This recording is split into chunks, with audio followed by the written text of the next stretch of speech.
वालेकुम, कैसे हैं सब। इस चैनल को सब्सक्राइब कीजिए, लाइक कीजिए और शेयर कीजिए। हम आते हैं आज के क्वेश्चन की तरफ। आज है क्वेश्चन नंबर 11।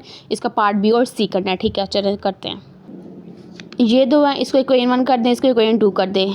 इस इक्वेशन 1 में पहले x में 0 पुट करेंगे, फिर y में। पहले x में 0 पुट किया तो हमारी ये पॉइंट निकल आए। ठीक है, 0 पुट करने से फिर जब y में इसी वाली इक्वेशन में 0 पुट किया तो ये पॉइंट निकल आए। अब इन दोनों पॉइंट को हमने कंबाइन लिख दिया तो मतलब इक्वेशन 1 के हमारे ये पॉइंट निकले। सिर्फ ये हमने इक्वेशन 1 में पुट किया, अब इक्वेशन 2 में करेंगे। ठीक है, ये वाली इसमें हमने x में 0 पुट किया तो ये पॉइंट निकला। जब y में इधर 0 पुट किया तो ये आया। अब इन दोनों को कंबाइन करके लिखा तो हमारे ये इक्वेशन 2 के पॉइंट्स है। ठीक है, अब इसका ग्राफ बनाकर देखते हैं कि पैरेलल है या इन्फिनाइट है क्या। चलें, इक्वेशन 1 के हमारे पास ये दो पॉइंट्स थे और इक्वेशन 2 के ये दो। ठीक है, सबसे पहले इक्वेशन 1 का देखते हैं। 0, -1/4 0 जो सा x की वैल्यू है। ठीक है, और -1/4 y की, मतलब ये x की इधर हो गया और -1/4 y की है, मतलब हम नीचे की तरफ देखेंगे। ठीक है ना, ये 1 और 4 को करते हैं पॉइंट में। पहले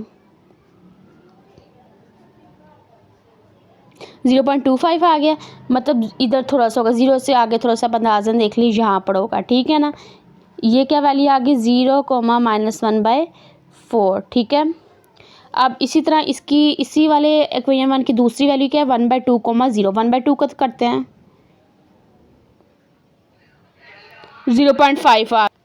0.5 आ गई। ठीक है, और ये x की वैल्यू है। ठीक है, सबने देखनी पहली वैल्यू है हमेशा x की होती है, ये y की थी और हमने नीचे देखी और नेगेटिव थी, ये पॉजिटिव है, मतलब ये x की 0 से थोड़ा सा इधर पीछे 0.5 की वैल्यू आ गई। ठीक है, ओके, और 0 पे ये इधर ही है। ठीक है ना, पहली इक्वेशन का हमारा ये डॉट्स को मिला दें, ये बन गए। ठीक है ना, ये पॉइंट बन गया।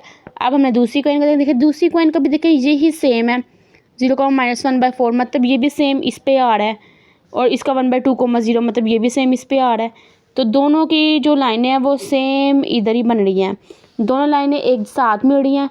मतलब कि ये ग्राफ जो सा मतलब ये ग्राफ शो कर रहा है कि इसके इन्फिनाइटली मैनी सोल्यूशन आएंगे, क्योंकि दोनों एक ही लाइन पे मिल रही हैं, मतलब कि इसके बहुत से सोल्यूशन आ सकते हैं। ठीक है, तो इसको हम पैरामेट्रिक इक्वेशन फाइंड करेंगे। जब इन्फिनाइट सोल्यूशंस आए तो फिर हमने पैरामेट्रिक जो से इक्वेशन ऑफ सोल्यूशन फाइंड करना होता है। ठीक है ना, अब पैरामेट्रिक कैसे करना है। ठीक है ना, हमारे पास जो सवाल क्या था, ये था 2x - 4y = 1 और 4x - 8y = 2।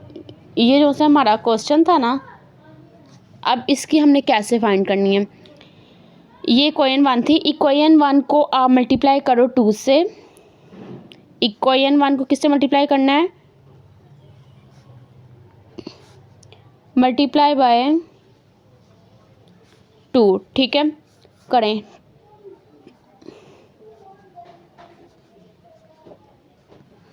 To 2 = 4x - 2 4 = 8 = 2।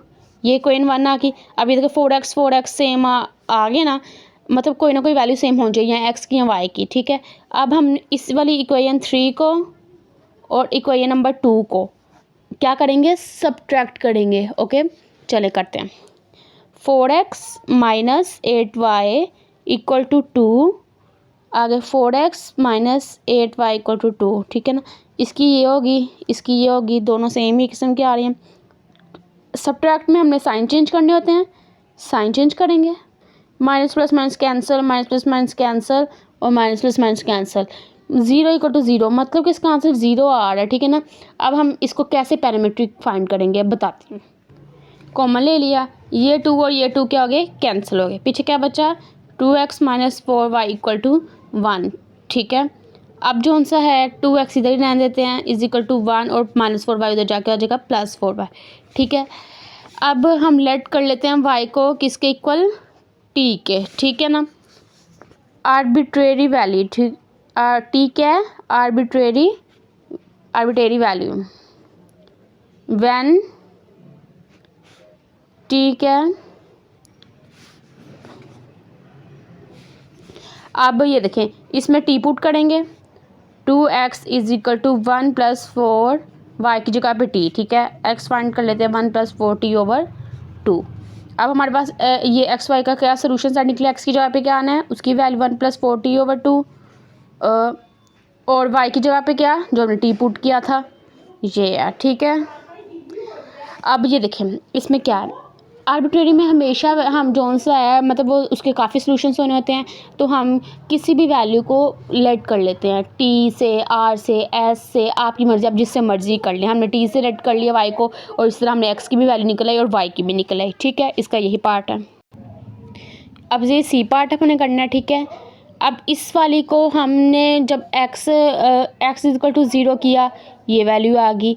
लेकिन जब y is equal to zero करेंगे ना, y इक्वल टू ज़ीरो, ये देखें y इक्वल टू ज़ीरो करते हैं, x minus two zero is equal to zero, तो x is equal to zero भी आता है, फिर से ज़ीरो ज़ीरो आ जाती।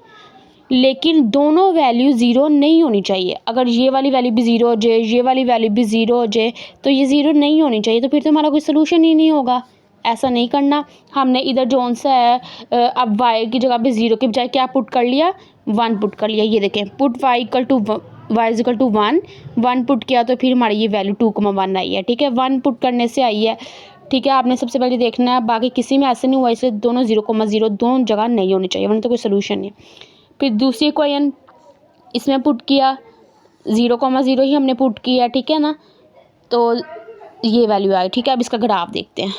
ये ग्राफ हुआ और ये इस पॉइंट पे मिलड़ है, ये देखें, पहली को इनका ये, दूसरी का ये इस पॉइंट पे मिलड़ है, मतलब कि ये पॉइंट ऑफ इंटरसेक्शन इसमें हमने निकाल। ये देखें, both lines are intersect, now we have to find point of intersection. हम इक्वेशन 1 और 2 को सब्ट्रैक्ट करेंगे, तो ये हमारी y की वैल्यू आ जाएगी।